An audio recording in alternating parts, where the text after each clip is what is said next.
एकाच दिवशी 5 ठिकाणी निवडणुका आहेत, 3 पदवीधर आणि 2 शिक्षक. तर त्यामुळे आम्ही सगळेच जण एकत्र प्रवास करायचा नाही ठरवलं. जसं आज विधान परिषदेचे विरोधी पक्ष नेताही पुणे जिल्ह्यात आहेत, ते दौंड इंदापूर भागात गेलेत. काल ते पुणे शहरात होते तर मी मावळ तालुक्यात होतो. असं सगळेजण आम्ही बाहेर पडलो होतो आणि एका दिवशी किमान 20 कार्यक्रम करायचे असं ठरवलंय. तर त्या वेळा पाळायच्या असतील तर थोडा हे जे संकेत आहेत की आधी काही जणांनी बोलणं, ते संकेत आपल्याला थोडे बाजूला ठेवायला लागतील. व्यासपीठावर उपस्थित स्वतः या शहराच्या प्रथम नागरिक आणि नव्याने हा माझा शिक्षण संस्था चालक परिचय नव्याने झाला. मला हे काय माहित नव्हतं की एवढी मोठी शिक्षण संस्था तुमची आहे. तर अशा आपल्या शहराच्या प्रथम नागरिक आणि या शिक्षण संस्थेच्या सर्वेसर्वा माई, आमचे माजी अध्यक्ष आणि अनेक वर्ष 4 टर्म आमदार असणारे लक्ष्मणभाऊ जगताप, व्यासपीठावर शाळेच्या बोर्डावर असणारी वेगवेगळी ट्रस्टी मंडळी उपस्थित असतील, ते सगळे ट्रस्टी आणि या शाळेमध्ये वेगवेगळे विषय वेगवेगळ्या इयत्तांमध्ये शिकवणारे शिक्षक बंधू आणि भगिनी. आपल्याला एवढा कळत असेल की ही मार्चमध्ये होणारी निवडणूक अचानक 1 डिसेंबरला आलेली आहे. आपल्याकडे 2 निवडणुका एकाच वेळेला आल्यात, पदवीधर आणि शिक्षक, आणि बाकीच्या ठिकाणी नागपूर पदवीधर, औरंगाबाद पदवीधर आणि अमरावती शिक्षक अशी लागली आहे.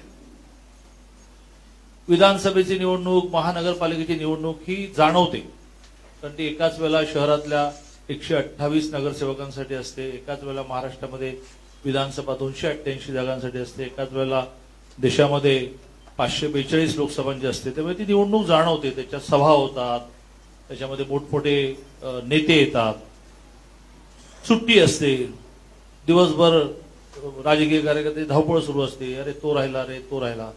ही निवडणूक ही कधी होते हे कळतच नाही. 1 तारखेला तुम्हाला लक्षात येईल की सगळं सुरू आहे, इकडे मतदान पण सुरू आहे. आणि त्यामुळे ह्या निवडणुकीमध्ये मतदारांनी बाहेर पडण्यासाठी खूप मेहनत घ्यावी लागते.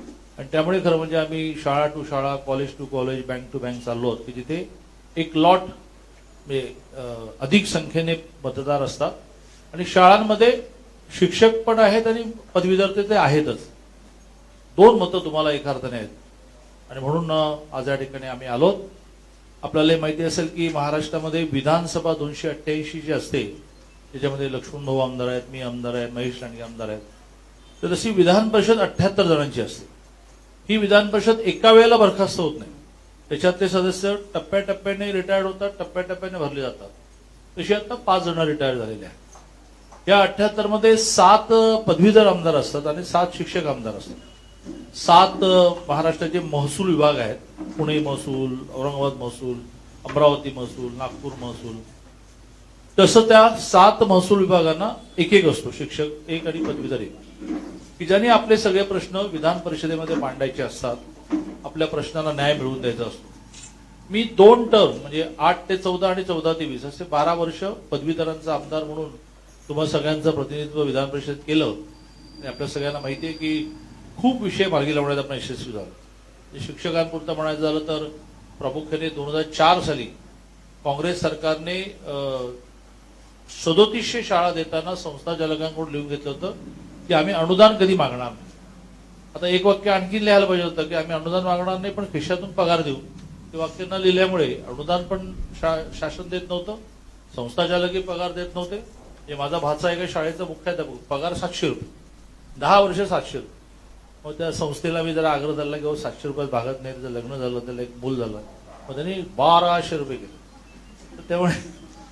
त्यामुळे मी 8ला आमदार झाल्यानंतर विषय लावून झाला. म्हटलं हा काय खेळ चाललाय. आणि त्याच्यातून पहिलं त्यांना जो कायम विना अनुदानित नावाचा शब्द होता, तो कायम शब्द काढण्यात यश मिळालं, की ज्यामुळे तत्वता मान्यता मिळाली की यांना केव्हा तरी अनुदान द्यायचंय, कारण द्यायचंच नाही असं ठरलं. आणि मग आपलं सरकार आलं, त्यावेळेला 20% अनुदान आपण दिलं. आपलं सरकार जाता जाता आणखीन 20% दिलं. आता 60% काळाच्या ओघात मिळेल, कारण एकदा अनुदान द्यायला सुरुवात झाली की ते 100% पर्यंत न्यावं लागतं. 50,000 शिक्षकांचा प्रश्न हा मार्गी लावण्यात आपण यशस्वी झालो. शाळांना पूर्वी वेतनेतर अनुदान म्हणजे वेतनाव्यतिरिक्त एक ग्रँट मिळाले, त्यातून शाळेचं इलेक्ट्रिसिटीचं बिल, इमारतीचं भाडं, ब्लॅकबोर्ड, खडू, डस्टर असे खर्च व्हायचे. 20 वर्ष बंद होत. शाळांना संस्था चालकांना चालवणं मुश्किल झालं होतं. तो विषय आपण लावून धरला आणि त्या शाळेची सॅलरी अमाऊंट जी असेल त्याच्या 5% हे शाळांना, संस्था चालकांना वेतनेतर अनुदान म्हणून मिळायला लागलं. असे खूप विषय मार्गी आपण लावले. पदवीधरांमध्ये एमपीएससी आणि युपीएससीचं प्रशिक्षण केंद्र हे प्रत्येक जिल्हा केंद्रात असलं पाहिजे. जवळजवळ आता सगळ्या जिल्हा केंद्रात ती होत चालली. माझी 12 वर्षाची टर्म म्हणजे 6 आणि 6 2 टर्म संपल्यानंतर मला पार्टीने आग्रह धरला की तू विधानसभेत लढ. म्हणून मी पुण्यात कोथरूडमध्ये लढलो, आमदार झालो. आता ह्या जागी संग्राम संपतराव देशमुख, त्याचं परिचय पत्रक आपल्याला परिचय पत्रकातून वाचायला मिळेल. सांगली जिल्ह्यातल्या छोट्या गावचा तरुण आहे, पण प्रचंड कर्तृत्वान आहे. सांगली जिल्हा परिषदेचा 2.5 वर्ष अध्यक्ष होता. जिल्हा परिषद अध्यक्ष असताना राष्ट्रीय स्तरावरचे 2 मोदींच्या हस्ते त्याला स्वच्छतेचे पुरस्कार मिळाले. महाराष्ट्राचे अपंगांमध्ये काम करण्याचे 2 पुरस्कार त्याला मिळाले. असा एक कर्तृत्वान राजकीय नेता की जो आता 6,000 कोटीच्या सांगली जिल्हा मध्यवर्ती बँकेचा व्हाईस चेअरमन आहे. स्वतःचा एक साखर कारखाना आहे, स्वतःची एक सूतगिरणी आहे, स्वतःची एक बँक आहे, स्वतःची एक शिक्षण संस्था आहे. एक 8-8.5 हजारपेक्षा जास्त लोक त्याच्याकडे नोकरीलाच आहेत. असा प्रचंड रोजगार निर्माण करणारा आणि बेरोजगारांसाठी खूप झटणारा हा तरुण संग्राम संपतराव देशमुख आपण पदवीधरमध्ये उमेदवार दिले. संग्रामचे वडील संपतराव सुद्धा आमदार होते. सांगली जिल्ह्यामध्ये जी सुबत्ता दिसते, पाणी शेताला दिसतं, त्याची सुरुवात संपतरावांनी केली. आणि तेव्हा सांगली जिल्ह्यामध्ये द्राक्ष होता, डाळिंब होता, ऊस मोठ्या प्रमाणात होतो. सगळेजण संपतरावांना दुवा देतात. त्यांचा हा मुलगा आहे, तो माझी एका अर्थाने ही जागा पुढे चालवणार आहे. शिक्षक मतदारसंघात असं झालं की 8ला दोन्ही आपल्या आले. मी पदवीधरमध्ये आलो आणि भगवानराव साळुंके शिक्षकमध्ये आले. 14ला मात्र गडबड झाली की मी आलो पण ते पडले. त्यामुळे आता 20ला दोन्ही जागा आणण्याचा आपला प्रयत्न चाललाय. आणि त्यामुळे सोलापूरचा शिक्षकांच्या प्रश्नांसाठी खूप भांडणारा जितेंद्र पवार म्हणून आपण उमेदवार उभा केला आहे. तर त्यालाही आपल्याला क्रमांक 1चं मत देऊन ह्याला दोन्ही जागा कशा विजयी होतील असं बघायला पाहिजे.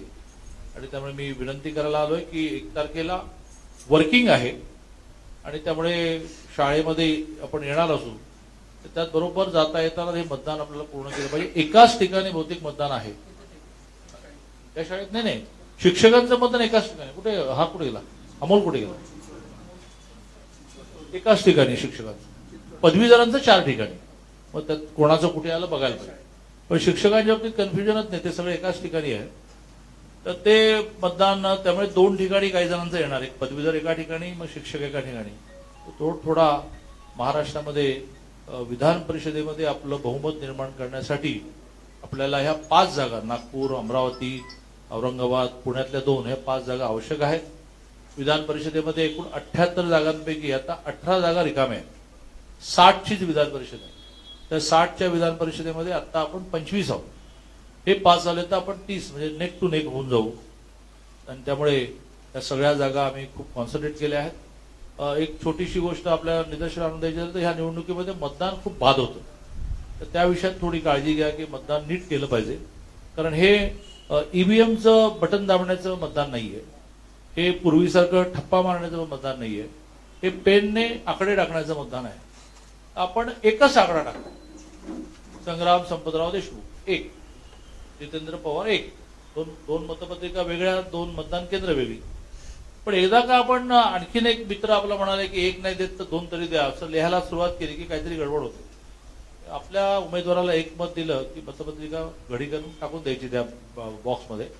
मतपत्रिका याला एवढी मोठी असेल, कारण फार नाही 62 उमेदवार उभे आहेत. हो, त्यामुळे वर्तमानपत्राचं मधलं पाठ असतं तशी मतपत्रिका असणार आहे.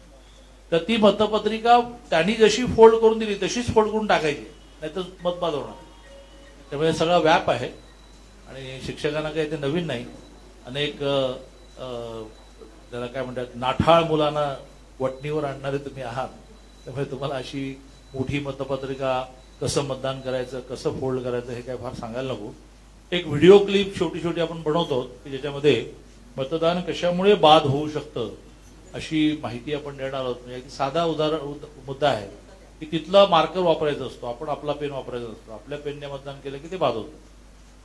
बऱ्याच जणांना आपण मत केलं याचा एक सिग्नल द्यायचं असतं, ते टिक करतात, केले मतदान केले, मत बाद होतं. असे काही त्याचे मुद्दे आहेत. बरेच जण म्हणतात की नाही मराठीतून मतदान करणार, म्हणून त्याने 1 लिहिलेला कधी कधी 9 वाटतं. त्यामुळे मतदान बाद होतं. बऱ्याच जणांना असं वाटतं की वन लिहायचं ना, ONE लिहा, ते मत बाद होतं, कारण आकड्यातच लिहावं लागतं. अशी एक 10-12 कारणं आहेत. आणि बाद होतात म्हणजे किती बाद होतात, तर मी 2008ला विजयी झालो, मला 9,000चं मार्जिन मिळालं, पण त्या व्यतिरिक्त म्हणजे 8,500 मतं बाद झाली. असं जीव जळत होतं मतं बघताना की अरे ही मिळाली असते तर मी 50% क्रॉसला कोटा म्हणतात त्यात विजयी झालो असतो. पण ते काय 10 वेळा सांगूनही काही लक्षात येतं असं नाही. आपण आपल्यापासून प्रयत्न करू. अरे अमोल, शिक्षकांचं मतदान एकाच ठिकाणी ना, मगाशी गेलो ते शाळेमध्ये, कोणती शाळा?